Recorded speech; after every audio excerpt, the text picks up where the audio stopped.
मुझे आशा है कि आप सभी लोग बहुत अच्छे होंगे। इस वीडियो में हम फ्रैक्शन की चर्चा करने जा रहे हैं। फ्रैक्शन का कॉन्सेप्ट बहुत ही इंपॉर्टेंट है, ध्यान सुनिएगा। हो सकता है कि छोटे लेवल में जितने भी कंपटीशन के एग्जाम होते हैं वहाँ पर डायरेक्टली कोई क्वेश्चन फ्रैक्शन से ना पूछा जाए, लेकिन ऐसा कोई पेपर आप नहीं देखेंगे जहाँ पर फ्रैक्शन का यूज ना किया जा रहा हो। इसका मतलब ये है कि भले से कोई क्वेश्चन फ्रैक्शन से ना पूछा गया हो, लेकिन जब किसी क्वेश्चन के बीच में कोई फ्रैक्शन आएगा तो अगर हमारे पास फ्रैक्शन का अच्छा कॉन्सेप्ट नहीं है तो हम क्वेश्चन को नहीं सॉल्व कर पाएंगे। ठीक है, जितने भी आप टॉपिक ले लीजिए, percentage, profit loss, simple interest, compound interest, average, सब जगह फ्रैक्शन का यूज किया जाता है। और आज के समय के कंपटीशन का एक ट्रेंड है, ट्रेंड ध्यान सुनिएगा, वहाँ पर नंबर ऑफ क्वेश्चन को ज़्यादा कर दिया गया है और टाइम को कम कर दिया गया है, ताकि क्वेश्चन को टाइम टेकिंग बनाया जाए। क्वेश्चन का लेवल बहुत हाई नहीं रहेगा, क्वेश्चन को स्पीड से सॉल्व करना रहेगा। जैसे मैं आपसे बोलूँ 2 + 3 कितना होता है, आप बोलेंगे 5, 3 + 5 कितना होता है 8, लेकिन 2/3 + 7/8 कितना होगा? क्या आप जोड़ पाते हैं तुरंत? नहीं, आप चुप हो जाते हैं। क्यों? क्योंकि जब भी फ्रैक्शन को एडिशन करना है, फ्रैक्शन को जोड़ना है, वहां पर सबसे पहले हमको एलसीएम लेके हर को बराबर करना होता है, फिर हम जोड़ते हैं। इसका मतलब ये है कि जैसे ही फ्रैक्शन आता है तुरंत हमारी स्पीड क्या हो जा रही है? स्लो हो जा रही है। और कंपटीशन का ये ट्रेंड ही है कि क्वेश्चन को लेंथी बनाया जाए, क्वेश्चन को टफ नहीं बनाया जाए, क्वेश्चन को लेंथी बनाया जाए, बच्चे की स्पीड को तेज किया जाए। ठीक है, ध्यान से देखिएगा। आज हम फ्रैक्शन को देखने का एक अलग नजरिया अपनाएंगे, फ्रैक्शन को अपनी लाइफ से रिलेट करके हम देखने का प्रयास करेंगे, ताकि हम चीज़ों को अप्रॉक्सीमेट कर सकें। कंपटीशन के एग्जाम में जितना ज़्यादा आप चीज़ों को फील कर पाएंगे, जितना ज़्यादा आप चीज़ों को रिलेट कर पाएंगे, आपके लिए पेपर उतना इजी होता जाएगा। ध्यान से देखिए, जैसे अगर एक क्वेश्चन है 3/4 + 3/7 + 1/4। अब ध्यान से देखिएगा, इस क्वेश्चन को सॉल्व करने का क्या अप्रोच आपका होगा। आप सिंपली क्या करेंगे, एक एलसीएम लेंगे और 4 और 7 का एलसीएम हो जाएगा 28, उसके बाद 4 × 7 = 28, 7 × 3 = 21, 7 × 4 = 28, 4 × 3 = 12 और 4 × 7 = 28, 7। उसके बाद इसको ऐड करेंगे, 7 × 2 = 9, 9 × 1 = 10,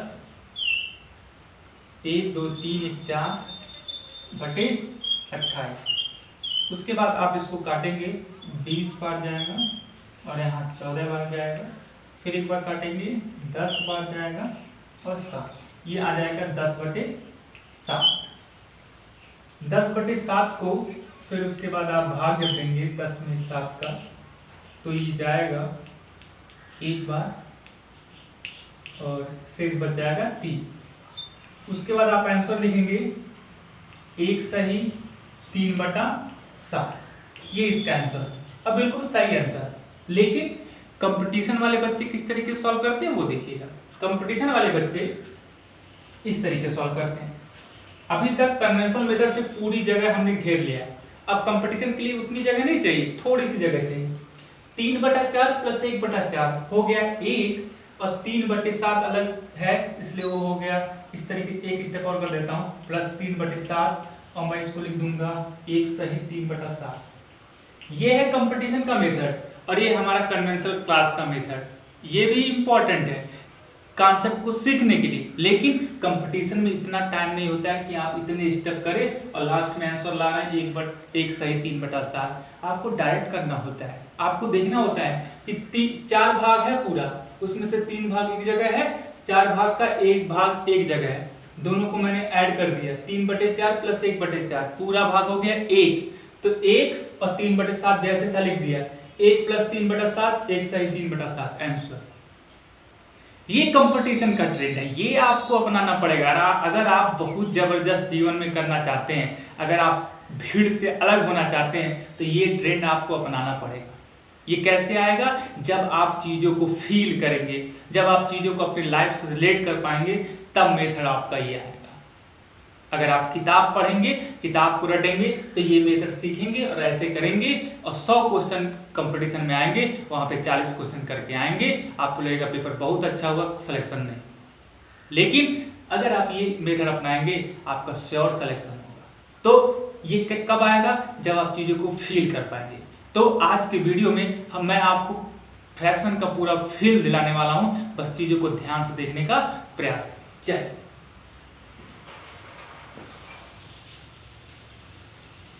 देखिए, एक क्वेश्चन और बच्चों के मन में रहता है, वो डाउट एक तरीके का है।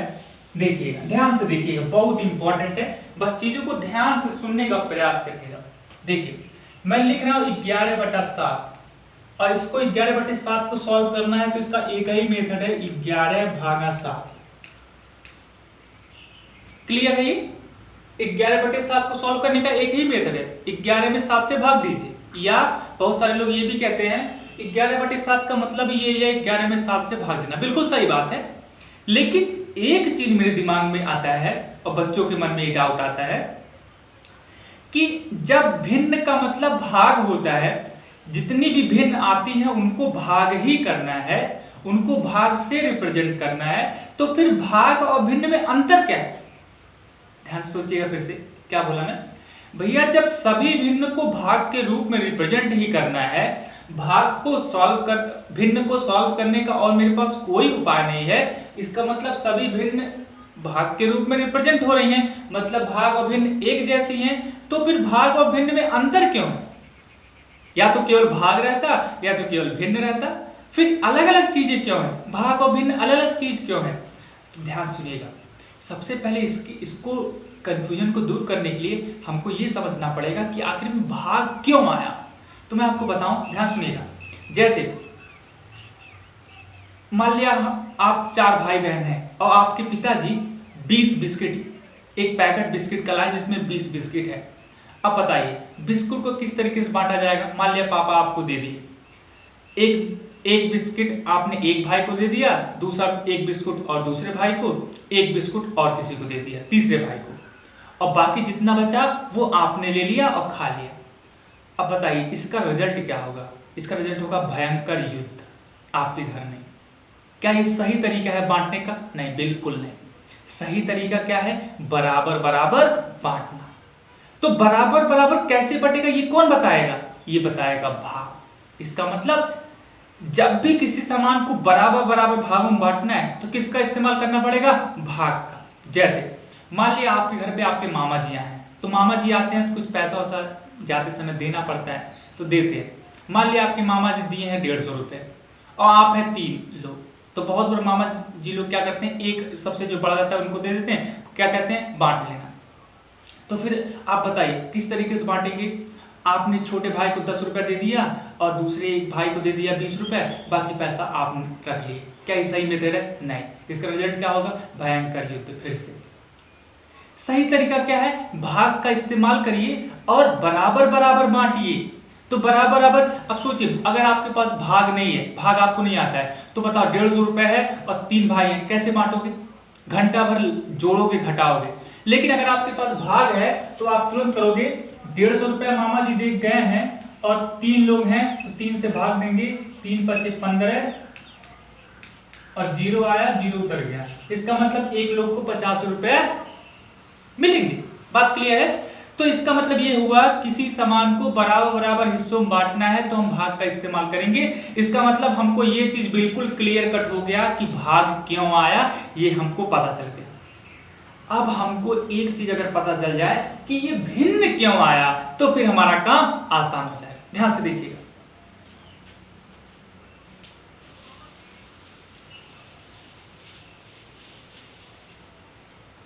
देख, अगर मेरे पास 2 सामान है मेरे पास और 5 लोगों में बांटना है, तो अगर 5 से भाग देना है तो क्या भाग जाएगा? नहीं।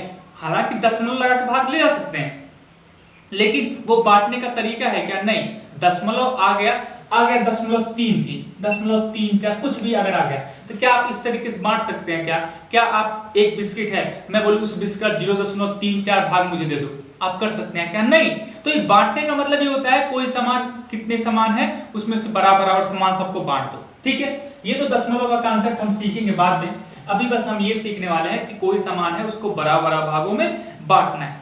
तो देखिए 5 सामान है, 2 सामान है, 5 लोगों को बांटना है, तो मैंने 5 से भाग दिया और भाग नहीं जा रहा है। तो जब भाग नहीं जा रहा है, इस स्थिति को रिप्रेजेंट करने के लिए, इसका मतलब यदि हमारे पास सामान कम है, ध्यान सुनिएगा, यदि हमारे पास सामान कम है और लोग ज्यादा हैं तो उस समय भाग नहीं जाएगा, भाग का इस्तेमाल नहीं कर सकते। उस स्थिति को रिप्रेजेंट करने के लिए हम भिन्न का यूज करते हैं और इसको दिखाते हैं 2/5। ध्यान से देखिएगा, इसका मतलब ये है कि यदि हमारे पास दो सामान है, 5 लोगों में बांटना है तो हम उसको बांट नहीं सकते। इसका मतलब ये है सामान रहते हुए भी हम सामान को बांट नहीं सकते। इस स्थिति को रिप्रेजेंट करने के लिए हम भिन्न का इस्तेमाल करते हैं।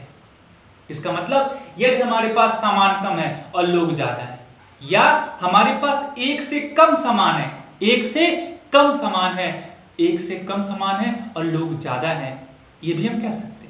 हमारे पास सामान एक से कम है और एक से ज्यादा लोग हैं, तो उस स्थिति को रिप्रेजेंट करने के लिए भिन्न का इस्तेमाल कर सकते हैं। ध्यान से देखिएगा, आगे अभी पूरा क्लियर हो सकता है, इस समय आपके दिमाग में चल रहा हो नहीं ये कैसे हो सकता है, अभी सब क्लियर हो जाएगा। ध्यान से देखिए,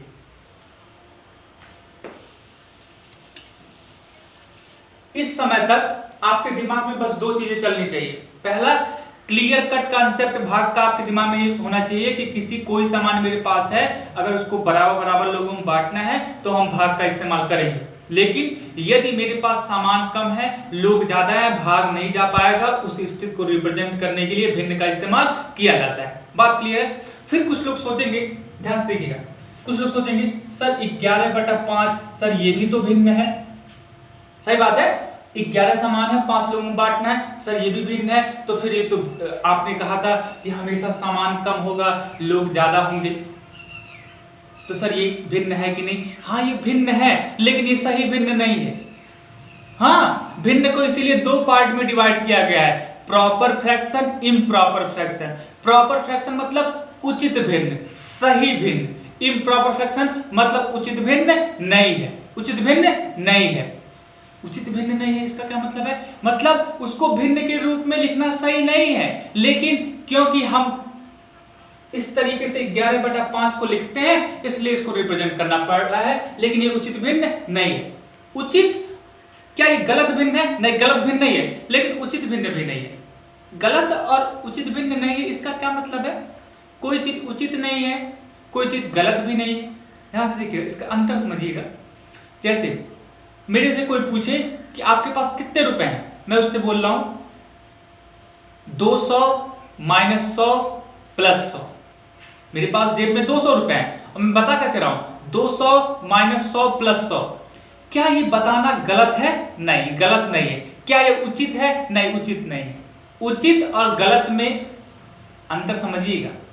उचित नहीं है और गलत में अंतर होता है। ये भिन्न है लेकिन ये उचित भिन्न नहीं है, लेकिन ये गलत भिन्न नहीं है। ये अंतर आपको समझ में आना चाहिए कि उचित, अनुचित और गलत में क्या अंतर है। फिर से सुनिएगा, मेरे पास जेब में 100 रुपए हैं, मेरे से कोई पूछा आपकी जेब में कितने रुपए हैं, मैं उसको बोल रहा हूं 50 + 50। क्या ये कहना उचित है? नहीं, उचित नहीं, डायरेक्ट 100 बोलना चाहिए था। क्या ये गलत है? नहीं, गलत नहीं है। बात क्लियर है? समझ गए होंगे कि उचित और अनुचित और गलत में क्या अंतर है। ठीक है, तो ये उचित भिन्न नहीं है, ये सही भिन्न नहीं है। उचित भिन्न कब होगा? उचित भिन्न तब होगा जब अंश छोटा रहे, हर बड़ा रहे। ऊपर वाले को कहते हैं अंश, नीचे वाले को हर। जब अंश छोटा रहेगा, हर बड़ा रहेगा, उसी को हम सही भिन्न या उचित भिन्न कहेंगे। क्यों? क्योंकि भिन्न का इस्तेमाल, भिन्न का प्रयोग, भिन्न आया इसीलिए था कि अगर मेरे पास सामान कम है, लोग ज्यादा है, इस स्थिति को रिप्रेजेंट करने के लिए भिन्न आया था। लेकिन क्योंकि लोगों ने इस तरीके से रिप्रेजेंट करना शुरू कर दिया, इसलिए हमने कहा नहीं, ये भिन्न सही नहीं है, लेकिन गलत भी नहीं है। इसका मतलब इसको हमने कह दिया ये इम्प्रॉपर फ्रैक्शन है, मतलब उचित भिन्न नहीं। बात क्लियर है? तो इसको उचित में कैसे कन्वर्ट करेंगे वो हम देखेंगे, लेकिन इस समय आपके दिमाग में दो चीजें चलनी चाहिए कि भिन्न का इस्तेमाल बस इसलिए हुआ क्योंकि मेरे पास सामान कम था, लोग ज्यादा थे। इस स्थिति को रिप्रेजेंट करने के लिए भिन्न आई। लेकिन यदि कहीं पर सामान ज्यादा है, लोग कम है, देखिएगा सामान ज्यादा है, लोग कम है, ये भिन्न को रिप्रेजेंट करने का सही तरीका नहीं है। भिन्न यहाँ पे यूज नहीं करना चाहिए था, इसीलिए तो हमने भाग का इस्तेमाल यहाँ पे कर दिया। हमने कर दिया 11/5 5, 11 भागा 5, 5 दूना 10 और शेष बचा 1 और हमने लिख दिया 2 सही 1/5।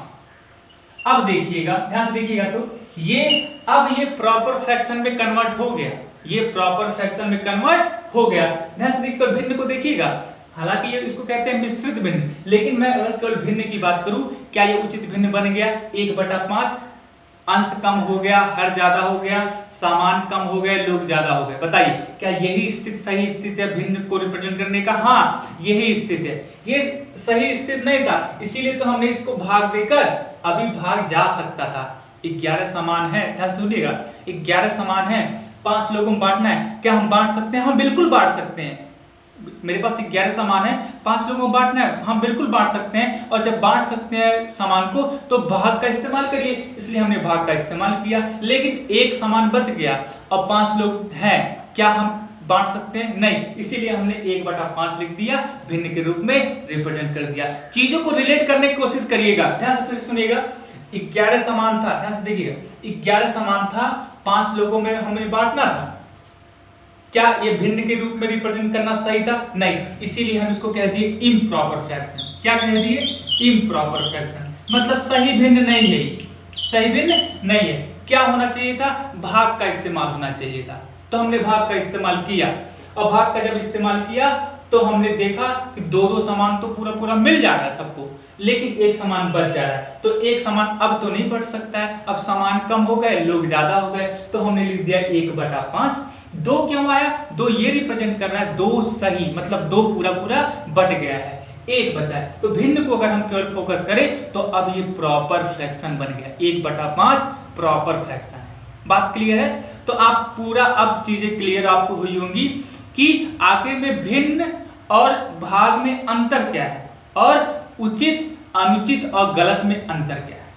ठीक है, अनुचित का मतलब ही नहीं होता है गलत, नहीं, अनुचित का मतलब होता है वो सही तरीका नहीं है, जिसलिए उसका मकसद जो था वो सही नहीं था।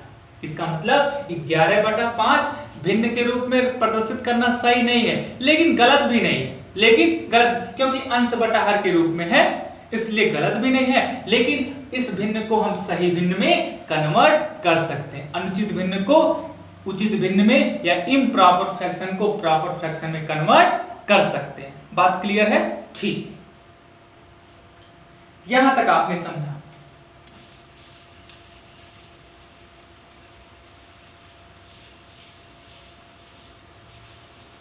अब देखिएगा, रिप्रेजेंटेशन का तरीका देखते हैं। जैसे हमारे पास पूरा एक समान है, पूरा एक समान हमारे पास है, तो हम लिखेंगे 1, ठीक है। और यदि इसी सामान को 2 लोगों में बांटना रहे, कितने लोगों में? 2 लोगों में, तो हमारे पास सामान कितना? ध्यान से देखिएगा, हम उस तरीके से नहीं पढ़ेंगे। एक सामान था, दो बराबर भागों में बांटा गया है, तो 1/2 है, नहीं, हम अपनी प्रैक्टिकल लाइफ से रिलेट करना कोशिश करेंगे।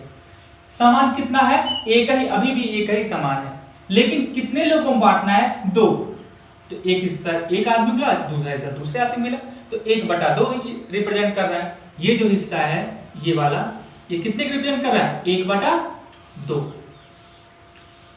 ठीक है, इतनी बात क्लियर है? ये 1/2 मतलब सबको पता है, सबको बस किस चीज से मतलब होता है? अपने हिस्से से। जैसे 50 आम रखा गया है और 10 लोग बैठे हुए, क्या सबको इससे मतलब है क्या कि उस आदमी को कितना मिलेगा? नहीं, सबको इस बात से मतलब है कि मुझे कितना मिलेगा। तो यहां पर ये रिप्रेजेंट कर रहा है 1/2 कि एक आदमी का हिस्सा कितना है। बात क्लियर है? एक आदमी का हिस्सा कितना है? एक आदमी का हिस्सा 1/2। अब यही एक समान है, मान लिया कि यही है, और इसको अब 4 लोग हैं, कितने लोग हैं? 4। एक आदमी को कितना मिलेगा? ये वाला हिस्सा मिलेगा। इसको कितना रिप्रेजेंट करेंगे? ध्यान से देखिएगा, 1/4। अब इसी तरीके से हम इसको कितने भी भागों में अगर हम रिप्रेजेंट कर दें, ध्यान से देखिएगा, अगर ये भाग कितना रिप्रेजेंट करेगा तो हमको गिनना पड़ेगा कुल कितने भाग हुए। 1 2 3 4 5 6, तो ये होगा 1/6। तो ये हमारा फ्रैक्शन का यूज हो गया। तो ये पूरा कॉन्सेप्ट है हमारा, बेसिक जो कॉन्सेप्ट है फ्रैक्शन का, यही हमारा कॉन्सेप्ट है। ठीक है, अभी हम कुछ देखते हैं कि हमारा एप्लीकेशन किस तरीके से होगा। ध्यान से देखिएगा, कहाँ कहाँ पे हमको भिन्न का इस्तेमाल किस तरीके से करना होगा, वो चीजें हम देखते हैं।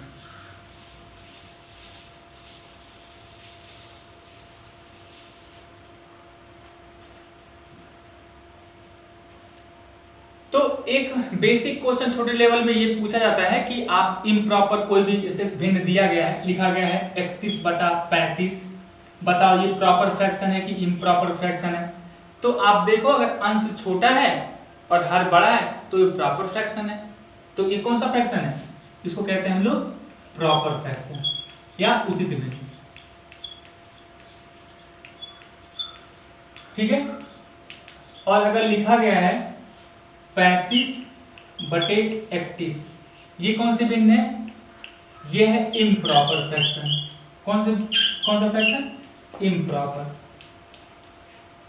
ठीक है, अब नेक्स्ट क्वेश्चन आता है कि इम्प्रॉपर को प्रॉपर में कन्वर्ट करेंगे। इम्प्रॉपर को प्रॉपर में कन्वर्ट कर दिए, तो कन्वर्ट कैसे करेंगे? आप 35 में भाग दीजिए, 35 में भाग दीजिए 31 से, तो कितनी बार जाएगा? 31 से कम 31, शेष बचा 4। इसको लिखते हैं 1 सही 4/31। ठीक है, तो ये इम्प्रॉपर से प्रॉपर में कन्वर्जन हो गया।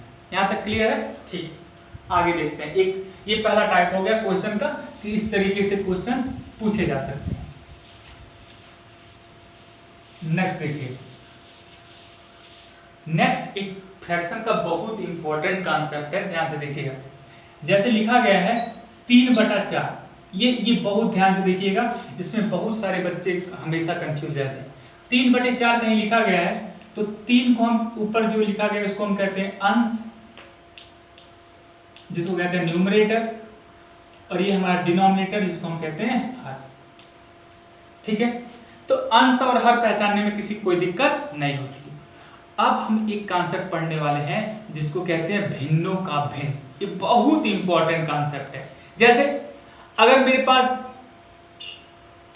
एक केक था और मैंने आधा एक लड़के को दे दिया जिसका नाम रामू है। अब उस आधे भाग का उसका एक भाई भी है, रामू का एक भाई है। अब रामू कितना केक पाया उसको रिप्रेजेंट करना है, तो कैसे रिप्रेजेंट करेंगे? अब उसको अगर टेक्निकली सोचा जाए तो इसका मतलब हो गया 1/2 का आधा, 1/2 का आधा। तो उसको रिप्रेजेंट कैसे करेंगे? इसको हम भिन्नों के भिन्न के कॉन्सेप्ट से सीख सकते हैं। तो अब हम कॉन्सेप्ट देखने वाले हैं भिन्नों का भिन्न। ठीक है, ध्यान से देखिए, लिखा गया है 3/4/6/3,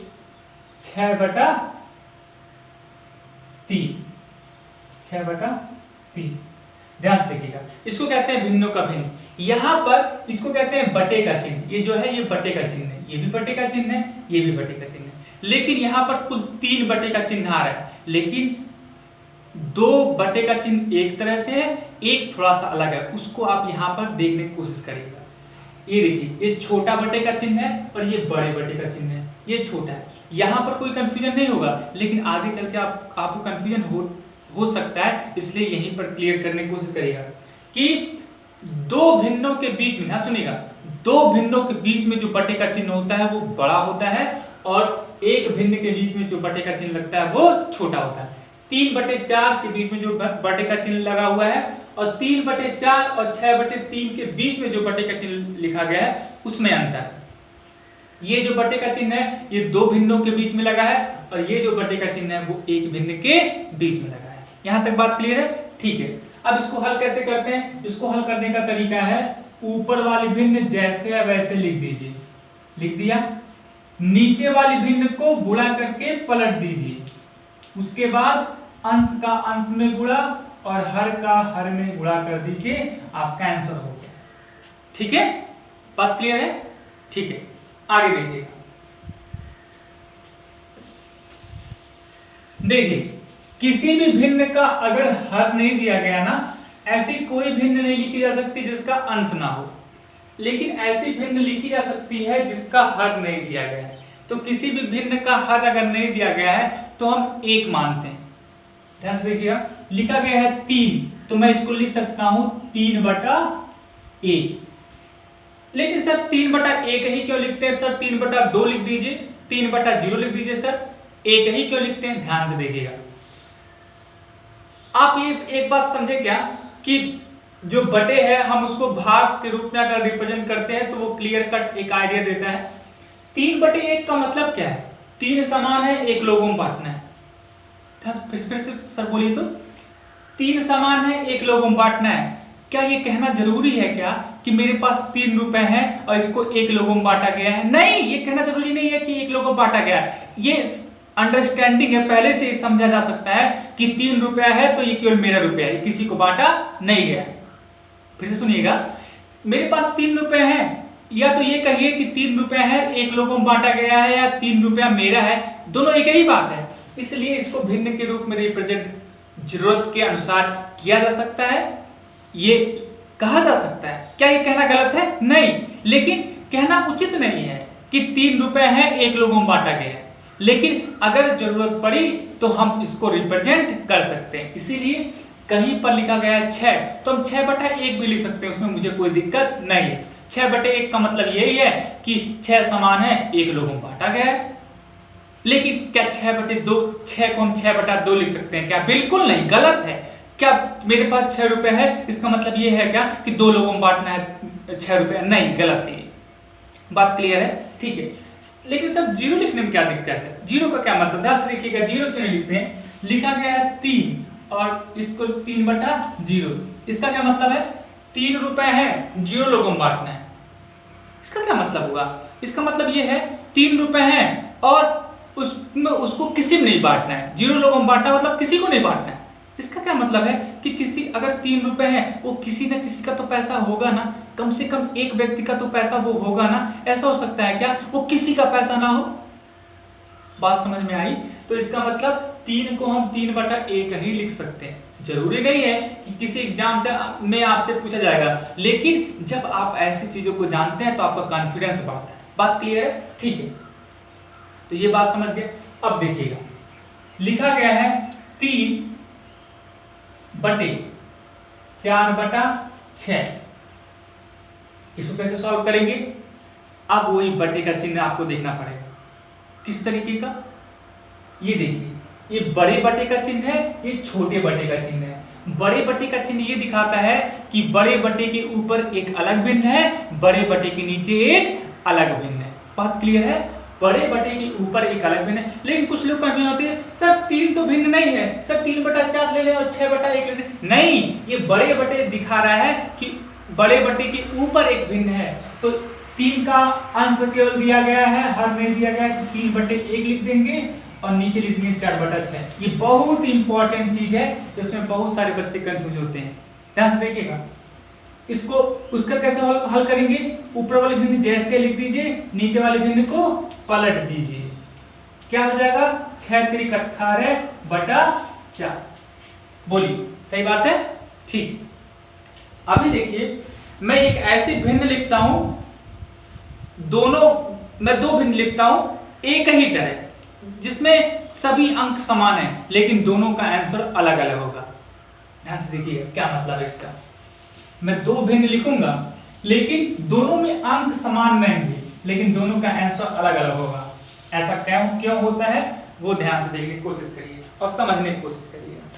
लिखा गया है 3/4/5 और एक जगह लिखा गया है 3/4/5। बेटा बहुत ध्यान से इसको देखिएगा। यहाँ पे मैं साल भर से देख रहा हूँ, बच्चे बहुत ज्यादा कंफ्यूज यहाँ पे रहते हैं, बहुत ज्यादा, इसलिए इसको बहुत ध्यान से देखिएगा। देखिए 3/4/5, 3/4/5। लेकिन ध्यान देने वाली बात है, ये जो बड़े बटे का चिन्ह है ये 2 भिन्नों के बीच में लगा है, और जो छोटे बटे का चिन्ह है वो एक भिन्न के बीच में लगा है। ये बहुत इंपॉर्टेंट बात है, ध्यान से देखिएगा। अब बच्चे क्या करते हैं? बच्चे इस अंतर को जल्दी में समझ ही नहीं पाते हैं। वो कैसे लिखते हैं? 3/4/5। बताइए, इसमें दो भिन्नों के बीच में कौन सा बटे का चिन्ह है और ऊपर वाले भिन्न, अब 3/4 को ऊपर वाले भिन्न मानूं या 3/1 को ऊपर वाले भिन्न मानूं। इसलिए जब भी किसी चीज को पढ़ रहे हैं बहुत ध्यान से छोटी छोटी चीजों को भी ध्यान से पढ़ने का प्रयास करिए। बात क्लियर है? ठीक है, अभी देखिए इसको हम लिखेंगे, ऊपर वाली भिन्न कितनी है 3/1 और नीचे वाली भिन्न है 4/5।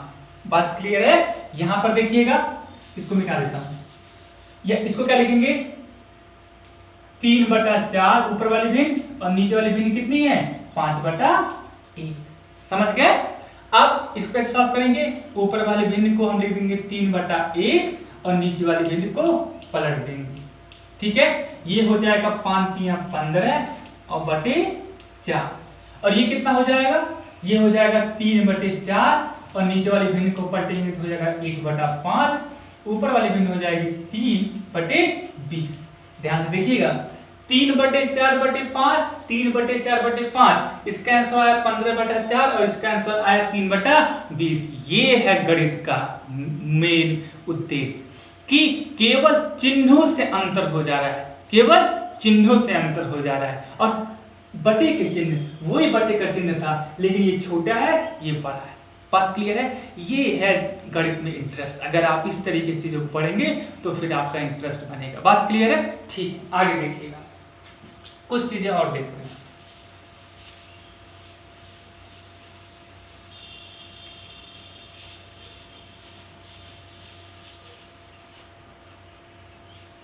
अब ज्यादातर जगहों पे आपको दो भिन्न दी गई है, 3/4 और प्लस 2/6। ठीक है, इस तरीके से इसको सॉल्व करना है। इसको कहते हैं भिन्नों का जोड़। तो भिन्नों को जोड़ कैसे करते हैं हम लोग? हम सबसे पहले क्या करते हैं, दोनों भिन्नों के हर को बराबर करते हैं, दोनों भिन्नों के हर को बराबर, और हर को बराबर करने का एक ही तरीका है, क्या? एलसीएम ले लीजिए। तो इसका एलसीएम कितना होगा 12। डायरेक्ट कैसे एलसीएम और एचसीएफ निकालते हैं, अगर आपने वो वीडियो नहीं देखा है कि कुछ ही सेकंड में मन में एलसीएम एचसीएफ निकालना, तो उस वीडियो को जरूर देखिए। तो आप भी डायरेक्ट ऐसे निकाल सकते हैं एलसीएम और एचसीएफ। ठीक है, 4 × 3 = 12, 3 × 3 = 9, 6 × 2 = 12, 2 × 2 = 4, कितना जाएगा 9 × 4 = 13/12। और पता है, क्योंकि आपको मैं बताया हूं ना कि कभी भी भिन्न का अंश बड़ा नहीं होना चाहिए, क्योंकि वो उचित भिन्न नहीं होता है। इसलिए यदि किसी भिन्न में अंश बड़ा है, हर छोटा है, तो वो उचित भिन्न नहीं है, उसको उस रूप में नहीं दर्शाते हैं कभी। ठीक है, तो इसको क्या करते हैं, इसको हम भाग देते हैं। तो भाग देंगे तो आएगा 1 सही 1/12। ठीक है, तो कभी भी किसी भिन्न का अगर अंश बढ़ा रहा है तो उसको उस रूप में मत छोड़िए, उसको हमेशा उचित रूप में करके छोड़िए। बात क्लियर है? ठीक है, एक चीज आगे और देखते हैं, आगे देखिए। हमेशा गणित में जितनी भी टॉपिक हम पढ़ते हैं, हमेशा चीजों को सरलतम रूप में रिप्रेजेंट करने का प्रयास करते हैं। क्या मतलब है? जैसे लिखा गया है 20/40, तो देखिए 20/40 लिखा गया, इस सरलतम रूप में अपने नहीं है, तो हम क्या करते हैं, हमेशा भिन्न को सरलतम रूप में करते हैं। तो सरलतम रूप में करने का क्या कैसे करते हैं वो ध्यान से देखिए। इसका बेस्ट मेथड क्या होता है कि अंश और हर का आप गुणनखंड करके, अभाज्य गुणनखंड। कौन सा गुणनखंड? अभाज्य गुणनखंड। तो 20 का गुणनखंड आप करेंगे तो ध्यान से देखिएगा, 2 10 20 और फिर 2 25 10, तो ये हो जाएगा 2 × 2 × 5, और हर का करेंगे तो हो जाएगा 2 × 2 × 2 × 5। ठीक है, तो अंश और हर का अभाज्य गुणनखंड करते हैं हम लोग। ठीक है, अंश और हर का, अगर आप अभाज्य गुणनखंड और गुणनखंड नहीं जानते हैं तो एलसीएम और एचसीएफ वाले वीडियो को ध्यान से देखिए, आपको क्लियर कॉन्सेप्ट मिलेगा। देखिए, तो क्या करते हैं, उसके बाद अंश और हर में जितने भी अंक समान है सब कट जाते हैं। ये कट जाएगा, 2 से 2 कट जाएगा, 5 से 5 कट जाएगा। अंश और हर में जितने भी अंक गुणा के रूप में समान आते हैं सब क्या होते हैं, कट जाते हैं। बचेगा कितना, 1/2। तो मैं 20/40 को लिख सकता हूँ 1/2। 1/2 क्या है इसके सरलतम रूप में। ठीक है, जो मान 20/40 का होगा वही मान 1/2 का होगा। तो हमेशा भिन्न को सरलतम रूप में। लेकिन यहाँ पर एक प्रॉब्लम है कि गुणनखंड करिए और फिर काटिए, ये लोगों को काफ़ी लेंदी प्रोसेस लगता है। तो इसका इजी प्रोसेस भी है, वो कैसे करते हैं ध्यान से देखिएगा। लिखा गया है 20/40। तो हम एक ऐसी संख्या खोजते हैं ना, हम एक ऐसी संख्या खोजते हैं बड़ी से बड़ी संख्या, या आप जैसे भी करें, लेकिन कोशिश करिए कि बड़ी से बड़ी संख्या मिले। अगर आप नहीं खोज पाते सबसे बड़ी संख्या तो उसमें कोई गलती नहीं होगा, आपका स्टेप बढ़ जाएगा। ठीक है, क्या मतलब अभी देखते हैं। जैसे बड़ी से बड़ी संख्या खोजने का प्रयास करिए जो अंश और हर में पूरा भाग चला जाए। तो मान लिया मुझे मिला 10 से मैं अगर भाग दूंगा तो पूरा चला जाएगा।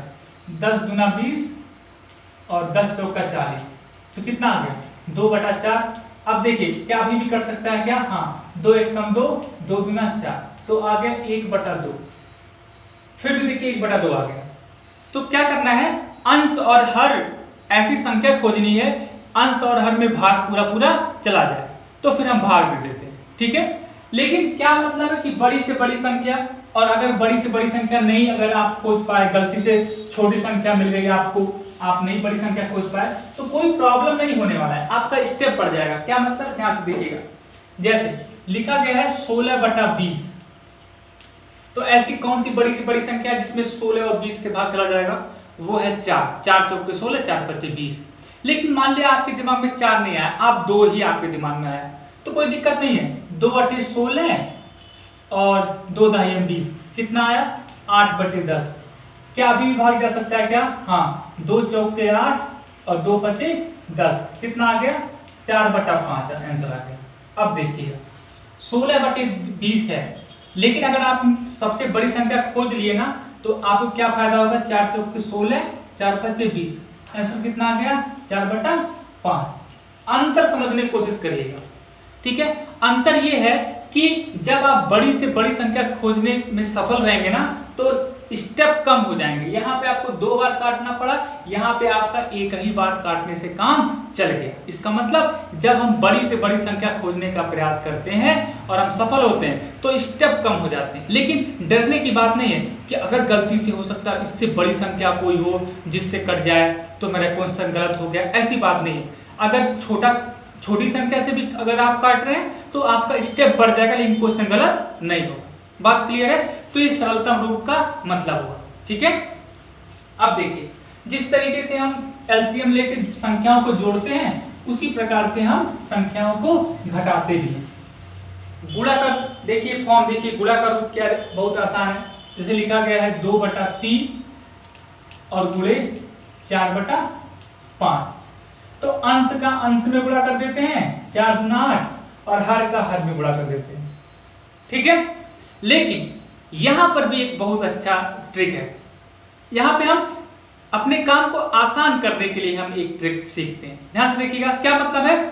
भिन्न का एक बहुत जबरदस्त एक नियम ये है कि किसी भी भिन्न का अंश अगर गुणा करते समय, ध्यान सुनिएगा क्या मतलब है, अगर गुणा करते समय कई सारी भिन्न आ रही हैं तो किसी भी भिन्न का अंश किसी भी भिन्न के हर से कट सकता है। जरूरी नहीं है कि इसी भिन्न का अंश इसी भिन्न के हर से सरलतम रूप में आएगा, नहीं, किसी भी भिन्न का अंश किसी भी भिन्न के हर से हम काट सकते हैं। क्या मतलब है, ध्यान से देखिए। जैसे लिखा गया है 2/6 और गुणे 3/8। तो देखिए अब यहां पर 3 और 8 तो कटेंगे नहीं, कोई भी ऐसी संख्या नहीं मिलेगी जो 3 और 8 को सरलतम रूप में करे। लेकिन यहाँ पर सरलतम रूप 3 1 कम 3 और 3 दूना 6। देखिए पहली भिन्न के हर को दूसरी भिन्न के अंश से हमने काट दिया, ये हो सकता है। और यहाँ भी काट सकते हैं 2 1 कम 2 और 2 9 18। अब अंश में जो बचा 1 और 9 दूना 18। बात क्लियर है। तो ये हल करते समय हम करते हैं कि किसी भी भिन्न के अंश को किसी भी भिन्न के हर से हम काट सकते हैं। बात क्लियर है, ठीक है। तो ये पूरा रूप है भिन्न का, जहाँ पे हम डिफरेंट जगह हम यूज करते हैं चीजों को। और इस तरीके से हम एक लास्ट चीज और बची है जिसका प्रयोग हम करते हैं, वो भी देख लीजिए एक बार। जैसे देखिए ये कहा जा सकता है कि किसी भी भिन्न के, ध्यान सुनिएगा, किसी भी भिन्न के अंश और हर में समान संख्या से गुणा करने पर भिन्न के मान में कोई परिवर्तन नहीं होता है। क्या मतलब है? यदि लिखा गया है 3/4 और इसके अंश में मैं 3 से गुणा कर दूं और हर में भी 3 से गुणा कर दूं तो इस भिन्न के मान में कोई परिवर्तन नहीं होगा। 9/12 है। अब 9/12 से मैं 3/4 फिर से कैसे लाऊंगा वो देखिए। एक ऐसी संख्या खोजिए जो अंश और हर कट जाए। तो 3 से 3 3 का 9, 3 चौका 12, फिर से 3/4 आ गया। देखिए 3/4 में मैं 3 से अंश में गुणा और 3 से फिर हर में गुणा किया तो मान आ गया 9/12, लेकिन 9/12 का मान 3/4 ही रहा। इसका मतलब किसी भी भिन्न के अंश और हर में समान संख्या से गुणा करने पर कोई फर्क नहीं पड़ता है। क्यों नहीं पड़ता है वो आप देख सकते हैं, लेकिन इसको दूसरी तरीके से भी देख सकते हैं। जैसे 3/4 में जब मैं 3/3 लिख सकता हूँ ना, 3/3 से गुणा किया तो 3/3 का मतलब क्या है? 1। किसी भी भिन्न का अंश और हर समान है। 3/3, 3 में 3 से भाग दीजिए, कितना मान आएगा? 1। और किसी भी संख्या में 1 से गुणा करने पर कोई फर्क नहीं पड़ेगा। इसका मतलब हो गया 3/4 गुणे 1। ठीक है ना? तो किसी भी भिन्न के अंश और हर में आवश्यकता के अनुसार कभी कभी जरूरत पड़ेगी गुणा करने की। कुछ लोग सोच रहे होंगे सर जब 3/4 बराबर 3/4 ही लिखना है तो सर गुणा क्यों करना? हाँ, आगे चलकर कुछ जगहों पर ऐसा स्थिति बनेगा जहां पे किसी संख्या से गुणा करना पड़ सकता है, तो वहां पे हम गुणा करेंगे। ठीक है, तो ये पूरा कॉन्सेप्ट था फ्रैक्शन का। कुछ और भी कॉन्सेप्ट हैं, उनको जब हम क्वेश्चन सॉल्व करेंगे तो हम क्वेश्चन के साथ में देखेंगे। लेकिन ये ऐसे जहां पर मेरे दिमाग में आया कि यहाँ आपको डिफिकल्टी फेस करनी पड़ती है, यहाँ बच्चे सफ़र करते हैं, वो टॉपिक मैंने लेने का प्रयास किया। आगे आप हमारे साथ बने रहिए। अभी मैं अलजेब्रा स्टार्ट करने वाला हूँ जबरदस्त तरीके से, और पूरा अलजेब्रा क्लास 6 से लेकर क्लास 10 तक मैं कंप्लीट करूँगा बिल्कुल एक्यूरेसी के साथ और कॉन्सेप्ट के जरिए। ठीक है, और उसके बाद हम रेखागणित का भी पूरा क्लास 6 से 10 तक का कॉन्सेप्ट देखेंगे। आप चीज़ों जुड़े रहिए और जबरदस्त तरीके से पढ़ाई करिए। ठीक है, बहुत बहुत धन्यवाद।